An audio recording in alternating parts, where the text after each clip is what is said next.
Hello friends, I am Dr. P.S. Wali. I am a nephrologist based at Hyderabad. ఈ వీడియోలో ఇంకొక most important concept గురించి తెలుసుకుందాం. ఆ కాన్సెప్ట్ ఏంటంటే నెఫ్రోటిక్ సిండ్రోమ్. నెఫ్రోటిక్ సిండ్రోమ్ అంటే ఏంటి, ఎందుకు వస్తుంది, ఒక నెఫ్రాలజిస్ట్గా నెఫ్రోటిక్ సిండ్రోమ్ని మేము ఎలా అప్రోచ్ అవుతామో మీకు చెప్తాను.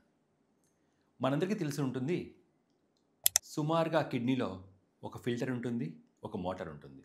ఈ ఫిల్టర్లో లీకేజ్ ఉన్నప్పుడు యూరిన్లో ప్రోటీన్ కానీ లేక యూరిన్లో ఆర్బీసీ కానీ లీక్ అవుతూ ఉంటాయి. ఈ కిడ్నీలో ఉన్న ఫిల్టర్స్నే నెఫ్రాన్స్ అని అంటారు. ఎప్పుడైతే ఈ నెఫ్రాన్స్లో ఫిల్టర్ లీకేజ్ టూ మచ్గా ఉండి యూరిన్లో ఎక్కువ మోతాదులో ప్రోటీన్ లీక్ అవుతుంటుందో అలాంటి కండిషన్ని టెక్నికల్ లాంగ్వేజ్లో నెఫ్రోటిక్ సిండ్రోమ్ అని అంటారు. మరి ఈ నెఫ్రోటిక్ సిండ్రోమ్లో ఎలాంటి సిమ్టమ్స్ ఉంటాయి, ఎలాంటి కాంపోనెంట్స్ ఉంటాయో తెలుసుకుందాం.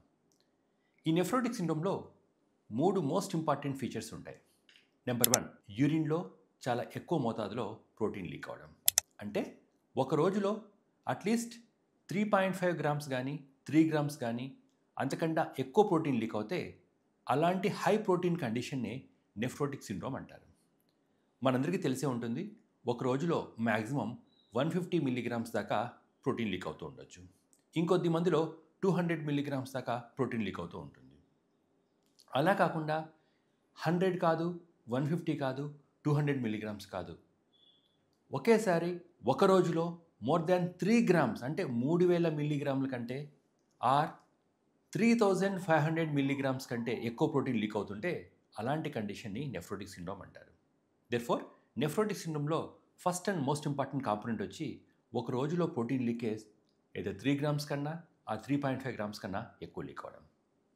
సెకండ్ కాంపోనెంట్ వచ్చి ఇంత ఎక్కువ మోతాదులో యూరిన్లోకి ప్రోటీన్ లీక్ అవడం వల్ల మన రక్తంలో మన శరీరంలో ఉన్న ఆల్బుమిన్ లెవెల్స్ పడిపోవడం, అంటే హైపో ఆల్బుమినిమియా అని అంటారు.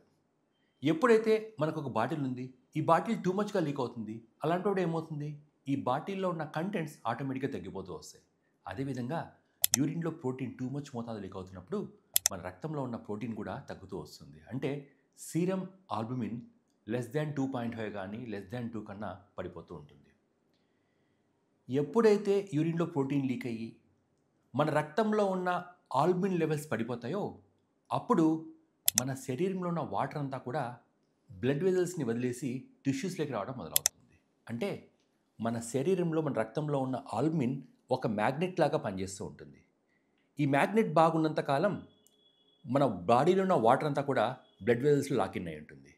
ఎప్పుడైతే ఈ మ్యాగ్నెట్ యొక్క పవర్ తగ్గిపోతుందో, ఈ మ్యాగ్నెట్ యొక్క కంటెంట్ తగ్గిపోతుందో, అంటే ఆల్బుమిన్ తగ్గే కొద్దీ బ్లడ్ వెజల్స్లో లాక్ అవ్వాల్సిన ఫ్లూయిడ్ అంతా కూడా బయటికి లీక్ అయ్యి బ్లడ్ వెజల్స్ నుంచి లీక్ అయ్యి టిష్యూస్లోకి వస్తుంది.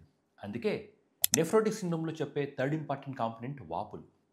ఈ వాటర్ అంతా వచ్చి చేయడం వల్ల మొహం వాపులు రావడం, కంటి చుట్టూ వాపులు రావడం లేదా కాళ్ళ వాపులు రావడం జరుగుతూ ఉంటుంది. దెర్ఫోర్ నెఫ్రోటిక్ సిండ్రోమ్లో యూరిన్లో ప్రోటీన్ ఎక్కువ మోతాదు లీక్ అవడం, ఇలా ఎక్కువ మోతాదులో ప్రోటీన్ లీక్ అవడం వల్ల బ్లడ్లో ఉండాల్సిన ప్రోటీన్ ఆల్బుమిన్ తగ్గిపోవడం. ఎప్పుడైతే ఆల్బుమిన్ తగ్గిపోతుందో అప్పుడు మన బ్లడ్ వెజల్స్లో లాకిన్ అవ్వాల్సిన ఫ్లూయిడ్ అంతా లీక్ అవడం వల్ల టిష్యూస్లో వాటర్ వచ్చి కాళ్ళవాపులు కానీ మొహం వాపులు కానీ జరుగుతూ ఉంటాయి. మరి ఈ నెఫ్రోటిక్ సిండ్రోమ్కి కారణాలు ఏంటి? ఈ నెఫ్రోటిక్ సిండ్రోమ్కి ఆల్మోస్ట్ ఒక 16 రకాల కారణాలు ఉంటాయి.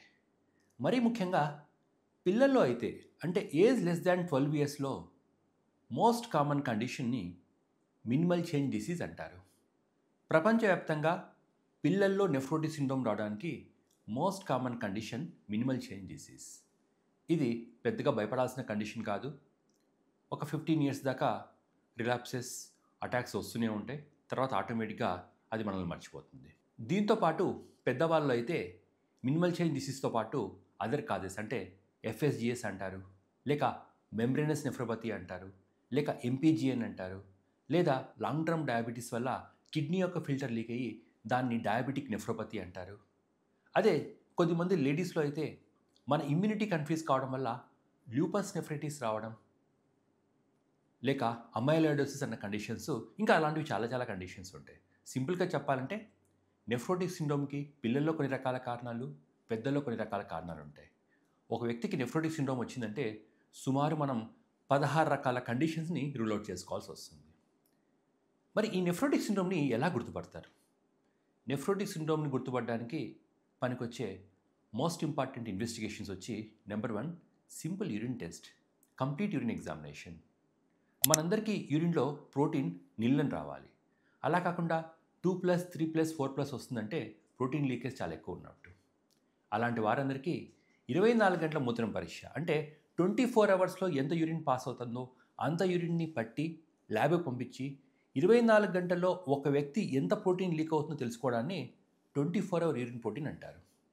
ఎప్పుడైతే ఈ 24 hour urine protein more than 3 grams or more than 3.5 grams వస్తుందో అప్పుడు దాన్ని నెఫ్రోటిక్ సిండ్రోమ్ అని లేబుల్ చేస్తారు.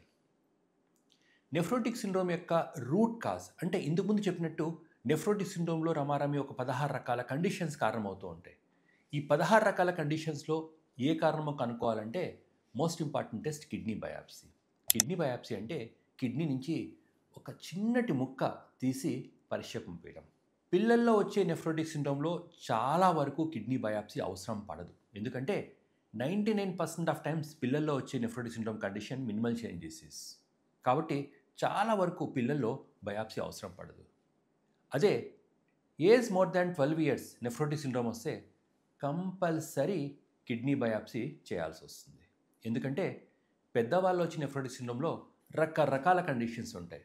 ఒక్కొక్క కండిషన్కి ఒక్కొక్క రకమైన అప్రోచు, ఒక్కొక్క కండిషన్కి ఒక్కొక్క రకమైన ట్రీట్మెంట్ ఉంటుంది. దేర్ఫోర్ పెద్దవాళ్ళలో వచ్చిన నెఫ్రోటిక్ సిండ్రోమ్లో కిడ్నీ బయాప్సీ చేసి కిడ్నీ లోపల ఎలాంటి కండిషన్ ఉందో కనుక్కొని ఎగ్జాక్ట్గా దాని ప్రకారం ఒక ప్రాపర్ నావిగేషన్తో ట్రీట్మెంట్ చేసుకోవాల్సి వస్తుంది. అందుకే పెద్దవాళ్ళు వచ్చిన నెఫ్రోటిక్ సిండ్రోమ్లో చాలా కామన్గా కిడ్నీ బయాప్సీ చేస్తూ ఉంటారు. మరి ఒకసారి నెఫ్రోటిక్ సిండ్రోమ్ వస్తే క్యూర్ ఉండదా? ఖచ్చితంగా ఉంటుంది. ఆల్మోస్ట్ 95% నెఫ్రోటిక్ సిండ్రోమ్స్కి ఒక క్యూర్ ఉంటుంది. కానీ గుర్తుపెట్టుకోవాల్సిందంటే నెఫ్రోటిక్ సిండ్రోమ్ ఏదో జ్వరంలాగా 1 రోజు, 2 రోజులు, 3 రోజులు కాదు. ఒకసారి నెఫ్రోటిక్ సిండ్రోమ్ వచ్చాక ట్రీట్మెంట్ని కొన్ని నెలల పాటు కానీ కొన్ని సంవత్సరాల పాటు కానీ చేసుకుంటూ ఉండాల్సి వస్తుంది. బట్ ప్రాపర్గా ట్రీట్మెంట్ చేసుకోవడం వల్ల చాలా వరకు నెఫ్రోటిక్ సిండ్రోమ్స్ని ఏదైనా మనం క్యూర్ చేసుకోవడం కానీ ఓవర్ లాంగ్ టైం ఆర్ కంట్రోల్లో పెట్టుకోవడం కానీ జరుగుతూ ఉంటుంది. సో నెఫ్రోటిక్ సిండ్రోమ్ అనగానే అది ఇంకా క్యూర్ లేని డిసీజ్ అని కంగారు పడకండి. నెఫ్రోటిక్ సిండ్రోమ్ ఒక long term disease. But 95% of times ఒక ప్రాపర్ ట్రీట్మెంట్, ప్రాపర్ ఓపిక్గా మెథాడికల్గా మందులన్నీ మారుస్తూ ఉంటే 95% మంది పేషెంట్స్ని ఏదో జబ్బు కంట్రోల్లోనే పెట్టుకోవచ్చు, లేక కంప్లీట్గా క్యూర్నా చేసుకోవచ్చు. So happy learning.